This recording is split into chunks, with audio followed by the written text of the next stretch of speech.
What's up guys, TG back here with another The 100 video. This is my first video during the break and I already have a few others planned out.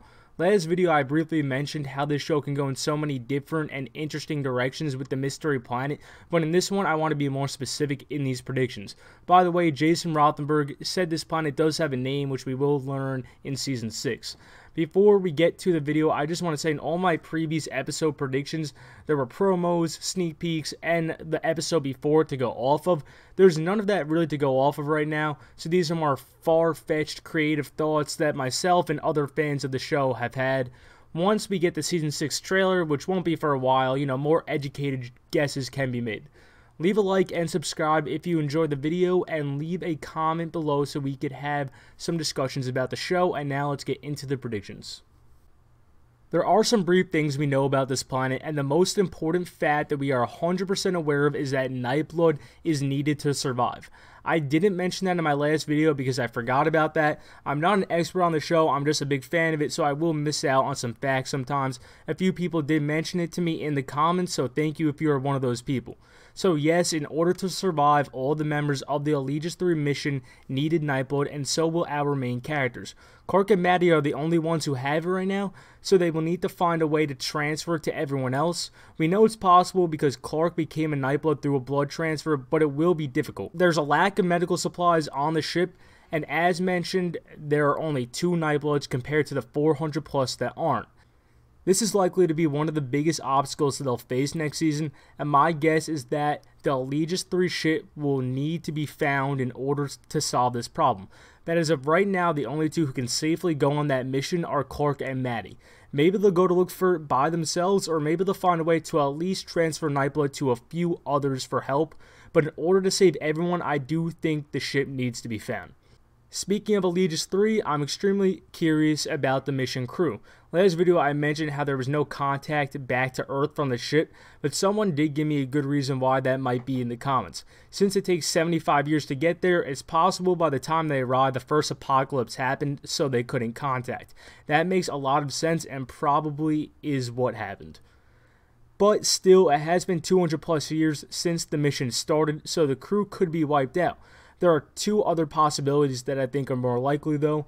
The first would be cryosleep, just like the prisoners, and the second would be that the original crew has passed away, but their grandkids and so on are alive on the planet. Let me know what you guys think is up with the crew in the comment section. Now into some more far-fetched but still possible predictions. The first of these would be aliens, and that can mean 2 different things. It can mean some sort of intelligent creatures that our protagonists will have to fight, but I doubt that's the case, and I'm not really sure I like that.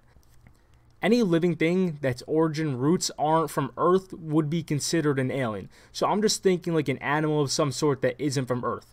I don't think there's going to be an alien antagonist in this season, but I think there's a good chance we will see an alien wildlife creature that doesn't pose a threat.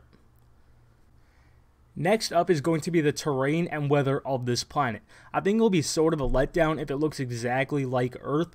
I'm not expecting any insanely huge differences in the way the planet looks, but hopefully a few small changes. On other planets in the universe, depending on where it's located, weather can be crazy and way different than Earth.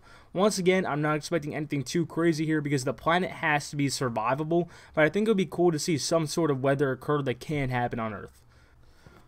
The final thing I want to talk about is super confusing, so I'm not going to get too far into detail, but I want to include it just because of how interesting it is in my opinion, and that is time manipulation. When I saw that we were going to a new planet, it reminded me of Interstellar. If you haven't seen that movie, it's amazing and I recommend it. I'm about to talk about it for a minute, so here's a spoiler alert if you don't want to know. In the movie, Earth's days are numbered, and within a generation, it will not be survivable. So the main character, Cooper, goes on a mission with a few other astronauts looking for a new survivable planet in another star system. Where they go, time is much different. What is 1 hour for the astronauts on their mission is 7 years on Earth. When the main character, Cooper, leaves for his mission, his daughter was like 12 years old, and when he returned, she was somewhere in her 80s, but Cooper was the same age. Now, there's no one on Earth in the 100, so we wouldn't be able to tell any differences with something like that, but crazy things can still happen in regards to time manipulation and time travel. I doubt they do something like that on the show, but it's still fun to speculate it. Jason Rothenberg actually said something about time travel during an interview, but I think he was just joking around, because he said, like, what if the main characters time travel and go back to Earth and they're the ones that threw the spear into Jasper in the first episode, which would be crazy, but I think he was just joking around, and honestly, I wouldn't like that. If that's how the show ended, I would not like that. It is really crazy how many different ideas they can explore, and that's why I'm so excited for a new planet. I hope at least one of the things I mentioned will be in Season 6, because many fans, including myself, will be disappointed if it's too similar to Earth. But that is it for this 100 video. Thanks for watching.